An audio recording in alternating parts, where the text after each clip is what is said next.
தமிழகம் முழுவதும் அனைத்து இந்திய அண்ணா திராவிட முன்னேற்ற கழகத்தின் சார்பில் இதய தெய்வம் புரட்சி தலைவி அம்மாவனுடைய 77வது பிறந்த நாள் விழா சீரோடும் சிறப்போடும் நடைபெற்றுக் கொண்டிருக்கிறது. ஏனென்றால் அவர் நாடு காக்க வந்த நந்தா மணி விளக்காய், 1000 வருடம் ஓய்ந்து கிடந்த பின்பு வாராது வந்த மாமணியாய், காலம் கண்டெடுத்த கற்பக விருட்சமாய், தமிழன்னை தவமிருந்து பெற்றெடுத்த தாய், கனியாய் கதிராய் மணியாய், பூசைக்குரிய புனித பொருளாய், இன்னல் கலையும் இரவியாய், கண்ணல் தமிழ் மொழியின் காவலராய், வண்ண தமிழகத்தின் வழிகாட்டும் ஒளிவிளக்காய் வாழ்ந்து மறைந்த இதய தெய்வம் புரட்சி தலைவி அம்மாவனுடைய பிறந்தநாள் விழாவைத்தான் இன்றைக்கு தமிழகம் முழுவதும் அனைத்து இந்திய அண்ணா திராவிட முன்னேற்ற கழகத்தின் சார்பிலே சீரோடும் சிறப்போடும் நடத்தி கொண்டிருக்கிறோம். ஏனென்றால் அவர் வாழும் தலைமுறையின் வரலாற்று நாயகி, வளரும் சமுதாயத்தின் வழிகாட்டும் தலைவி. புரட்சி தலைவர் எம்ஜிஆர் அவர்களால் அனைத்து இந்திய அண்ணா திராவிட முன்னேற்ற கழகத்தில் அடையாளம் காட்டப்பட்ட அற்புத தலைவர்களில் பொறுப்புடைய தலைவர் புரட்சி தலைவி அம்மா அவர்கள். எத்தனையோ இயக்கங்கள், மக்கள் திராவிட முன்னேற்ற கழகம் என்று நாவலர் துவக்கிய இயக்கம், அதே போலவே உழவர் பாதுகாப்பு உழவர் உழைப்பாளி கட்சி என்று அன்றைக்கு மார்க்கப்பந்த் அவர்கள் நடத்திய இயக்கம், அதே போலவே செங்கம் ஜபார் அவர்கள் நடத்திய தமிழ்நாடு முஸ்லிம் லீக் போன்ற இயக்கங்கள் எல்லாம் அனைத்து இந்திய அண்ணா திராவிட முன்னேற்ற கழகத்திலே இணைந்திருக்கிறது. ஆனால் புரட்சி தலைவர் எம்ஜிஆர் அவர்களால் இந்த இயக்கத்திலே இணைக்கப்பட்ட தலைவர் உண்டு என்று சொன்னால் அது இதய தெய்வம் புரட்சி தலைவி அம்மா ஒருவர் தான் என்பதை நான் இந்த நேரத்திலே பெருமிதத்தோடு சொல்லிக்கொள்ள கடமைப்பட்டிருக்கிறேன். ஏன் என்று சொன்னால், திராவிட இயக்கத்தின் பரிணாம வளர்ச்சியே அனைத்து இந்திய அண்ணா திராவிட முன்னேற்ற கழகம். இதய தெய்வம் புரட்சி தலைவர் எம்ஜிஆர் அவர்கள் மறைந்த போது அனைத்து இந்திய அண்ணா திராவிட முன்னேற்ற கழகம் அழிந்து விடுமோ என்று அச்சப்பட்ட நேரத்தில் அந்த இயக்கத்தை கட்டி காத்த பெருமை புரட்சி தலைவி அம்மா அவர்களுக்கு உண்டு. புரட்சி தலைவர் எம்ஜிஆர் அவர்கள் தான் வாழுகிற போதே தனக்கு பின்னாலே இந்த இயக்கத்தை வழிநடத்த ஒரு வலிமை மிக்க சக்தியை உருவாக்குவேன் என்று சொன்னார். அவரால் இந்த இயக்கத்திற்கும் நாட்டிற்கும் அளிக்கப்பட்ட கொடைதான் இதய தெய்வம் புரட்சி தலைவி அம்மா அவர்கள் என்று சொன்னால் அது மிகையாகாது. ஏனென்றால் இந்த இயக்கத்தினுடைய வரலாறு நெடிய வரலாறு, 53 ஆண்டு காலம். இந்த 53 ஆண்டு காலத்தில் 11 ஆண்டு காலம் புரட்சி தலைவர் எம்ஜிஆர் அவர்கள் கோலோச்சி விட்டு சென்றிருக்கிறார். புரட்சி தலைவி அம்மா அவர்கள் 16 ஆண்டு காலம் ஒரு பொற்கால ஆட்சியை தமிழ்நாட்டிலே நடத்தியிருக்கிறார். அதை தொடர்ந்து அண்ணன் புரட்சி தமிழர் எடப்பாடியார் அவர்கள் 4.5 ஆண்டு காலம் நல்ல ஆட்சியை நடத்தியிருக்கிறார். ஆக ஒரு இயக்கத்தினுடைய அரசியல் வரலாற்றில் அந்த இயக்கம் 53 ஆண்டு கால வரலாற்றிலே 31 ஆண்டுகள் ஆட்சிப்படத்திலே இருந்திருக்கிறது என்று சொன்னால் அது இந்திய துணை கண்டத்திலே அநேகமாக அனைத்து இந்திய அண்ணா திராவிட முன்னேற்ற கழகமாகத்தான் இருக்க முடியும் என்பதை நான் பெருமிதத்தோடு சுட்டிக்காட்ட கடமைப்பட்டிருக்கிறேன்.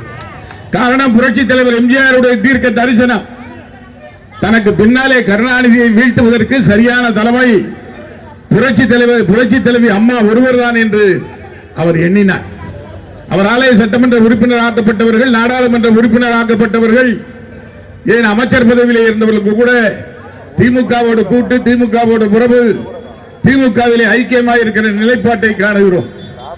ஆனால் அந்த மாமனிதரால் தமிழகத்தின் தீய சக்தி என்று வர்ணிக்கப்பட்ட கருணாநிதியை எதிர்த்து களம் காணுகிற வீராங்கனையாக தன் வாழ்நாள் முழுவதும் இருந்து மறைந்த புரட்சி தலைவி அம்மா அவர்களை நான் புரட்சி தலைவர் எம்ஜிஆருடைய மறுபதிப்பாக பார்க்கிறேன்.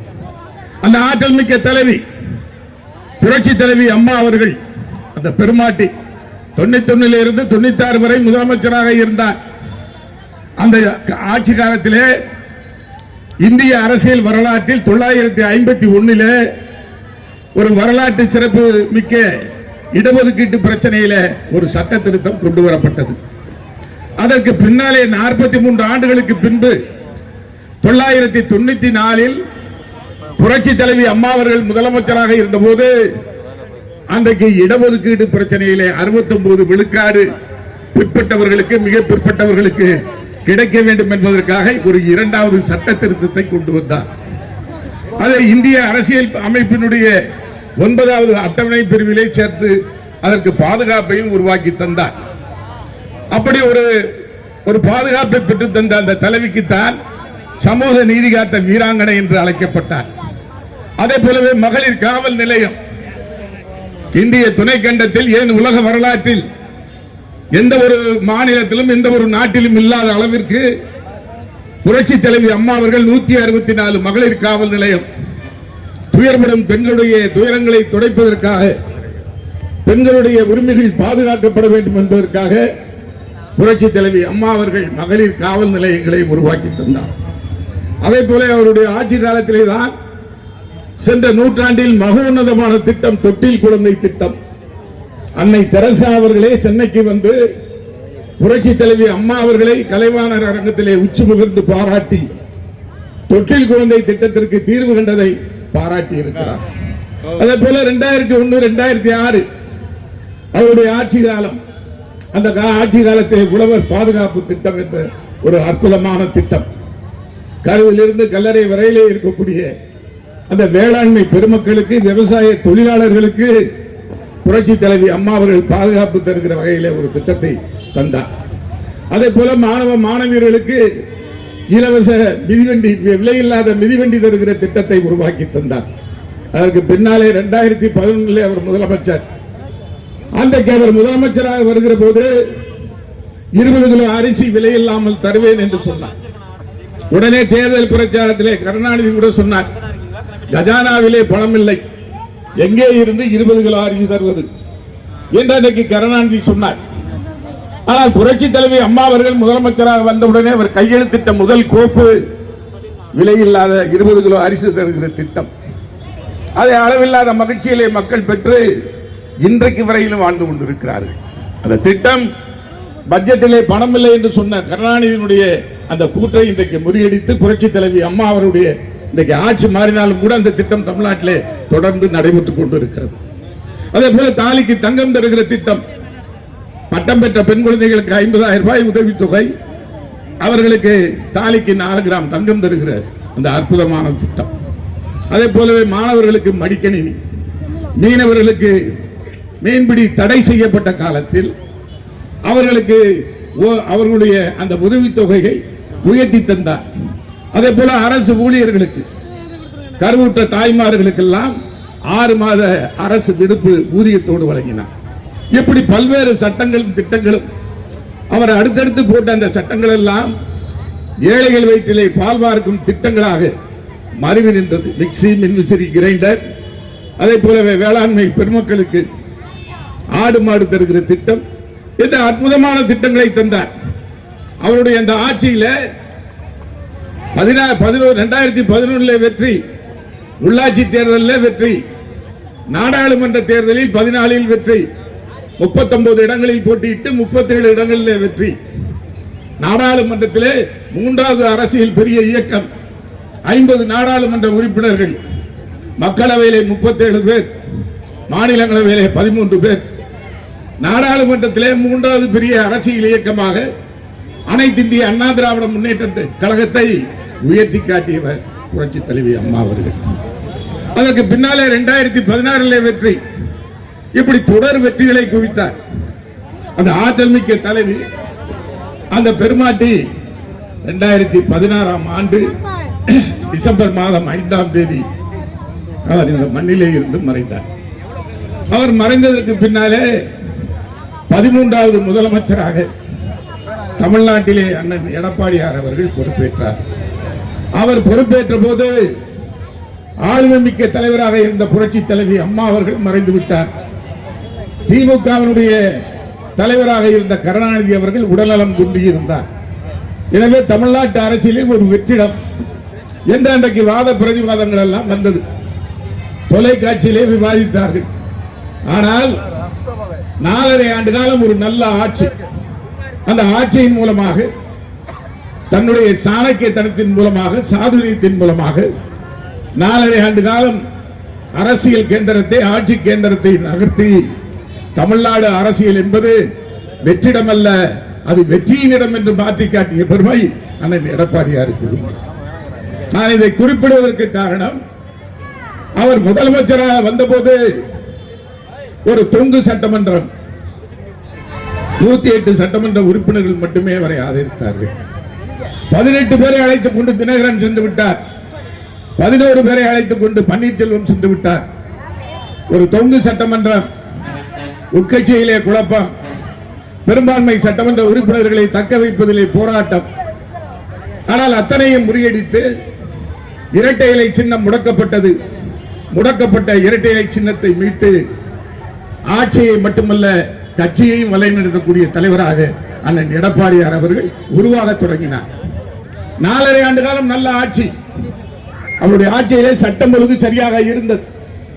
அதன் காரணமாக டெல்லியிலே இந்தியா டுடே ஏடு 2 முறை அவரை அழைத்து விருது தந்து பாராட்டியது. விலைவாசி கட்டுக்குள் இருந்தது. மிகை மாநிலமாக தமிழ்நாடு இருந்தது. ஆனால் இன்றைக்கு தமிழ்நாட்டிலே நிலைமை என்ன? இன்றைக்கு தமிழ்நாட்டிலே எங்கு பார்த்தாலும் கொலை, கொள்ளை, களவு, கற்பழிப்பு, இதுதான் இன்றைக்கு நிலை. இந்த நிலைமைகள் மாற வேண்டும் என்று சொன்னால் அண்ணன் எடப்பாடியார் அவர்களுடைய ஆட்சி தமிழ்நாட்டிலே வர வேண்டும். எங்கு பார்த்தாலும் வன்புணர்ச்சி கலாச்சாரங்கள், பாலியல் குற்றச்சாட்டு, அதே போலவே போதை கடத்தல், கஞ்சா கடத்தல் என்று இன்றைக்கு சட்டவிரோத செயல்கள் எல்லாம் இன்றைக்கு தமிழ்நாட்டிலே அரங்கேறி நடைபெற்றுக் கொண்டிருக்கிறது. 2021 சட்டப்பேரவை தேர்தலில் திமுக பொய்யான புனையான குற்றச்சாட்டுகளை சொல்லி அனைத்து இந்திய அண்ணா திராவிட முன்னேற்ற கழக தலைவர்கள் மீதும் சொல்லி அன்றைக்கு மு.க. ஸ்டாலின் முதலமைச்சராக பொறுப்பேற்றார். ஆனால் 3% வாக்குகள் தான் வித்தியாசம் அதிமுகவிற்கும் திமுகவிற்கும். 13 கட்சி கூட்டணியை வைத்துக் கொண்டு அன்றைக்கு ஆட்சி இடத்தில் ஏறி அமர்ந்த அந்த மு.க. ஸ்டாலினுடைய ஆட்சியில அவர் தந்த வாக்குறுதிகள் எல்லாம் இன்றைக்கு நிறைவேற்றப்படவில்லை. இன்றைக்கு அவருடைய வாக்குறுதிகள் எல்லாம் நிறைவேற்றப்படாத, குறிப்பாக நீட் தேர்வு. அந்த நீட் தேர்வை இன்றைக்கு வரையிலும் நிறைவேற்றவில்லை. ஆனால் அதற்கு பாதுகாப்பாக மாணவர்களுக்கு அண்ணன் எடப்பாடியார் அவர்கள் 7.5% பள்ளி கல்வி மாணவர்களுக்கெல்லாம் இடஒதுக்கீடு செய்து தந்தார். அதே போல இன்றைக்கு மின்சார கட்டணம், சாலை வரி உயர்வு, வீட்டு வரி உயர்வு என்று பல்வேறு வரி உயர்வுகளை இந்த அரசு ஏழை எளிய மக்கள் மீது இன்றைக்கு திணித்துக் கொண்டிருக்கிறது.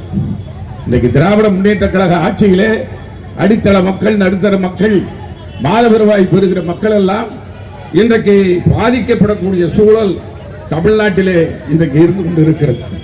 ஆனால் அண்ணன் எடப்பாடியாருடைய ஆட்சியில எல்லாமே சரியாக இருந்தது. இன்றைக்கு நாட்டு மக்கள் நம்ப தலைப்படுகிறார்கள். அவர் வேண்டுமானால் முதலமைச்சராக வந்தது தற்செயலாக நடைபெற்ற செயலாக இருக்கலாம். ஆனால் அவருடைய எண்ணங்கள் முழுவதும் தமிழக மக்களுடைய வாழ்க்கை தரத்தை உயர்த்துவதிலே முழுமையாக அடங்கி இருந்தது. கழக தொண்டர்களின் காவலராக இன்றைக்கு புரட்சி தலைவர் எம்ஜிஆர், புரட்சி தலைவி அம்மாவுடைய எண்ணங்களை, லட்சியங்களை நிறைவேற்றக்கூடிய தலைவராக இன்றைக்கு அவர் விஸ்வரூபம் எடுத்திருக்கிறார். ஒரு இயக்கத்தை வழிநடத்தக்கூடிய தகுதி, தெளிவு, தீர்க்கும் இன்றைக்கு அண்ணன் எடப்பாடியார் உண்டு. ஆட்சியின் அரணாக, கட்சியின் தனிவேர தூணாக, திராவிட இயக்க உலையிலே உருக்கி உருவாக்கப்பட்ட போர்வாளாக புரட்சி தலைவி அம்மாவுடைய கரத்திலே இருந்தவர் தான் அண்ணன் எடப்பாடியார் அவர்கள். ஆனால் இன்றைக்கு திராவிட முன்னேற்ற கழகம் ஏதோ தேர்தல் களத்திலே தொடர்ந்து வெற்றி பெற்ற இயக்கம் போல, அந்த இயக்கம் தோல்வியை பார்க்காத இயக்கம் போல இன்றைக்கு தொடர் தோல்விகள் எல்லாம் என்றெல்லாம் சொல்லிக் கொண்டிருக்கிறார்கள். ஆனால் அதிமுக அதன் வரலாற்றில் வெற்றிகளையும் தோல்விகளையும் மாறி மாறி பார்த்திருக்கிறது. இந்த இயக்கம் வந்த பாதை, கடந்து வந்த பாதையெல்லாம் மலர் பாதை அல்ல, கல்லும் முள்ளும் நிறைந்த கரடு முரடான பாதை. இன்றைக்கு இந்த இயக்கத்தை இன்றைக்கு 2ஆக 3ஆக போய்விட்டது என்றெல்லாம் ஒரு போலி பிரச்சாரத்தை அரங்கங்களிலே இன்றைக்கு ஊடகங்களிலே பேசிக் கொண்டிருக்கிறார்கள்.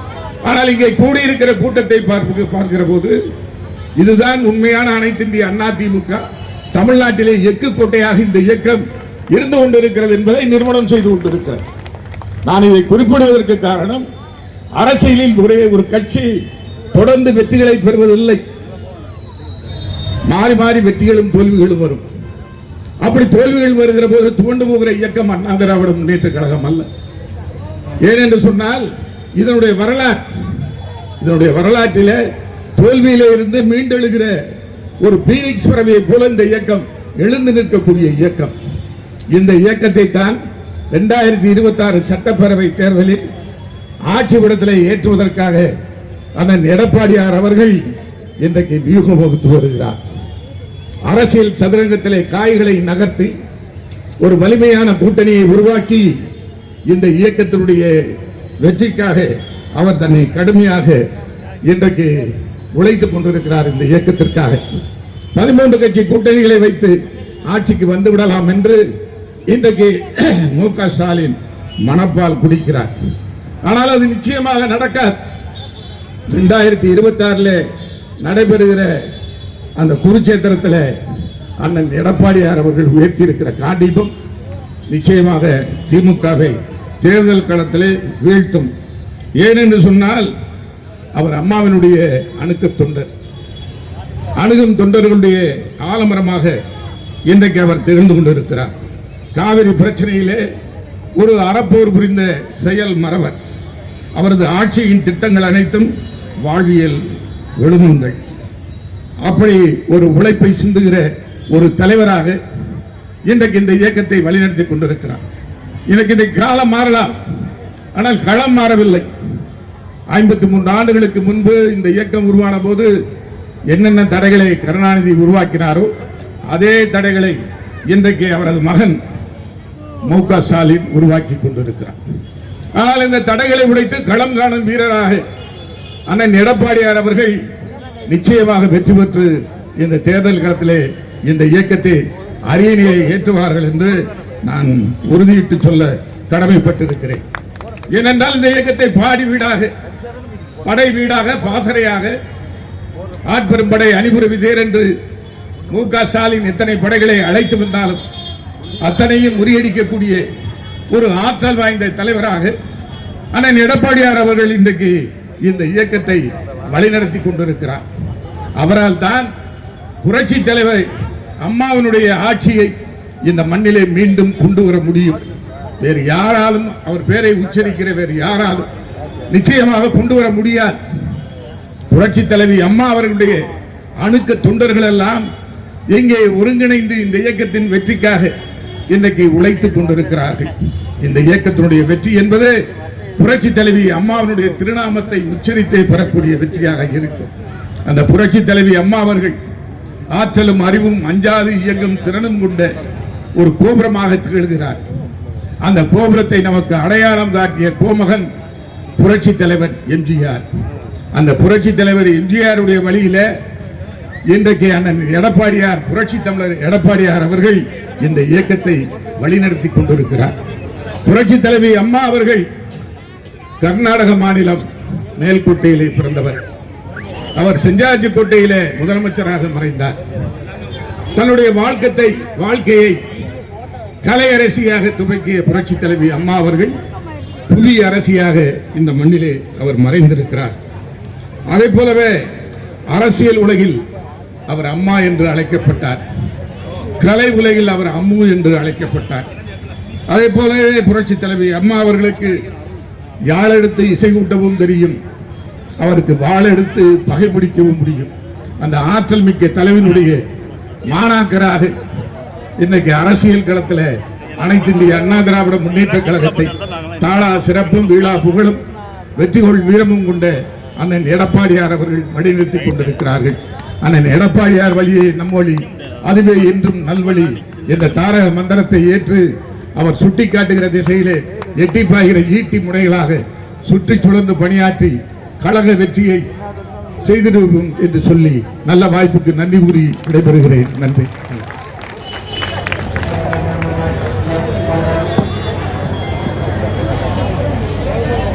இதய தெய்வம் புரட்சி தலைவி